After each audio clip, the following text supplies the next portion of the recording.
సమావేశాల్లో శనివారం బడ్జెట్పై చర్చ సందర్శనంగా గతంలో కేంద్రంతో విద్యుత్ మీటర్ల ఒప్పందం అంశంపై ముఖ్యమంత్రి రేవంత్ రెడ్డి సభ్యులకు స్పష్టత ఇచ్చారు. డిస్ట్రిబ్యూషన్ ట్రాన్స్ఫార్మర్స్ దగ్గర జనవరి 4 తారీఖు నాడు ఒప్పందం చేసుకొని ఏం చెప్పిండ్రు అధ్యక్ష అంటే జూన్ 30 తారీఖు లోపల అంటే దాదాపుగా 6 నెలల లోపల డిస్ట్రిబ్యూషన్ ట్రాన్స్ఫార్మర్స్ దగ్గర 100% మేము మీటర్లు బిగిస్తామన్నారు.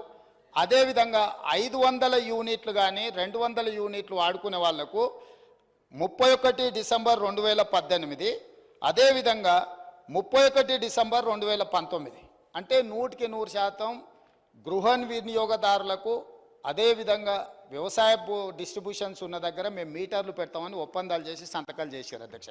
ఈ సంతకంలో సంతకాలు పెట్టింది ఎవరు అధ్యక్ష? ఆ పేర్లు కూడా నేను చెప్తా అధ్యక్ష, ఎందుకంటే ఈ రికార్డులను సవరించాల్సిన బాధ్యత ఈ అంటే అబద్ధాలను ఈ రికార్డులో ఉంటే రేపు భవిష్యత్తులో కొత్తగా వచ్చే ఎమ్మెల్యేలు ఇదంతా నిజం అనుకునే ప్రమాదం ఉంది. ఇందులో సంతకాలు పెట్టిన దాంట్లో అధ్యక్ష తెలంగాణ రాష్ట్ర ప్రభుత్వం